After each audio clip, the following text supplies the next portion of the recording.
আসসালামু আলাইকুম। সংস্কার বিষয়ে প্রধান উপদেষ্টা রাজনৈতিক দলগুলোর সঙ্গে সংলাপ করলেও বা আলোচনা করলেও সেখানে বিএনপির কিন্তু মূল বিষয়টি ছিল নির্বাচন।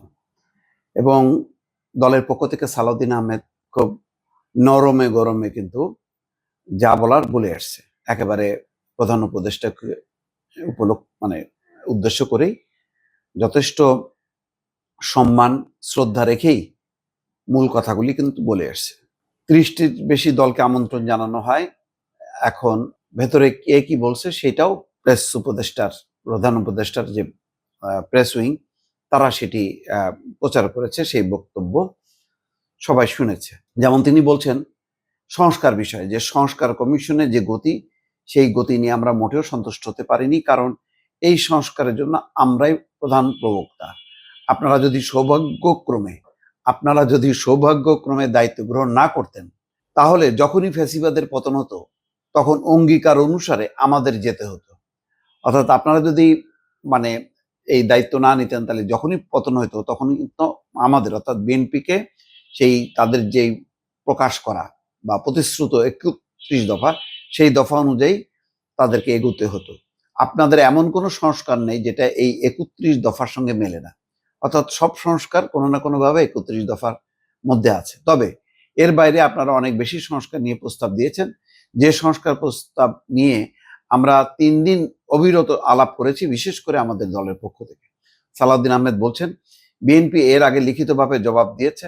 ঐক্যমত্য কমিশনের সংক্ষিপ্ত ভাষণের সঙ্গে তারা খুব একটা একমত হয়নি, যেহেতু এখানে বিভ্রান্তির সৃষ্টি হয়েছিল কিছু। যেভাবে তারা জবাব দিয়েছে সেখান থেকে কম্পাইল করে জানানো যেত যে এগুলো একমত হওয়া গেছে বা অধিকাংশ একমত হয়েছে। তিনি বলেন, যাই হোক, সংস্কার নিয়ে বেশি কথা বলবো না, বললে রিয়াজ ভাই কষ্ট পাবেন।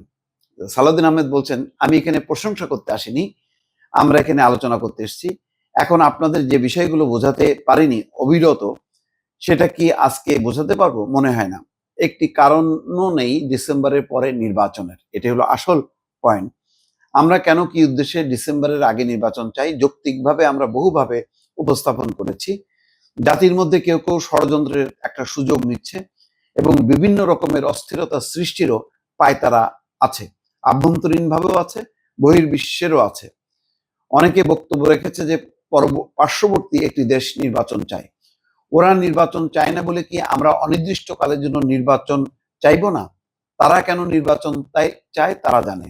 তারা বলছে তারা ইনক্লুসিভ নির্বাচন চায়। আপনারা তো কাউকে কাউকে এক্সক্লুড করে দিয়েছেন, সুতরাং বোঝাই যায় তারা কি বলছে। কিন্তু যদি ইউরোপ আমেরিকা নির্বাচন চায়, তখন আপনারা তো কিছু বলেন না। এবং দেশের ভেতরে এবং বাইরে বহু বিবৃতি আছে নির্বাচন চাওয়ার ব্যাপারে। সেই জন্য আমাদের দলের পক্ষ থেকে, সমমনা রাজনৈতিক দলের পক্ষ থেকে আমরা বলেছি, কিন্তু দুঃখজনকভাবে প্রধান উপদেষ্টা বলেছেন যে একটি মাত্র দল শুধু ডিসেম্বরের মধ্যে নির্বাচন চাই। ক্ষমা করবেন, এই বক্তব্য বোধহয় আমাদের আহত করেছে। এই বক্তব্য আমাদের আহত করেছে। এই আহত যে করছে, এটা প্রতিক্রিয়া ইতিমধ্যে সালাউদ্দিন আহমেদ সহ বহু নেতা বলেছেন। সালাউদ্দিন আহমেদ আরো বলছেন যে এই দেশের মানুষ উপদেষ্টা মণ্ডলীর কাছে নিরপেক্ষ আচরণ আশা করে, সেটা আপনাকে দেখতে হবে। আমরা যে শুধু শুধু কমপ্লেনের বাস্কেট খুলে আপনার কাছে যাই তা নয়, সেটা আপনার হাতকে শক্তিশালী করার জন্য। দয়া করে সবকিছু বিবেচনা করে, কাল বিলম্ব না করে রোডম্যাপ দেবেন ডিসেম্বরের ভেতরে নির্বাচনের জন্য, সেটা আমাদের দাবি। আর যদি কোনো যুক্তি থাকে তাহলে সেটা জাতির কাছে উপস্থাপন করবেন। নরমে গরমে, দর্শক বুঝলেন, যথেষ্ট পরিমাণ শক্ত কথা, এমন কোনো কথা নেই যা বলেনি, কিন্তু বলার ধরনটা ছিল যথেষ্ট পরিমাণ সম্মানের সাথে, শ্রদ্ধার সাথে। কেননা এখানে বিএনপি সবসময় বলছে যে তারা এমন কিছু করতে চায় না যেখানে বিভাজন তৈরি হবে, বিভেদ তৈরি হবে, কিন্তু নির্বাচনটা খুবই যে দরকার সেটা তারা অনুভব করছে। দর্শক ভালো থাকবেন, আল্লাহ হাফেজ।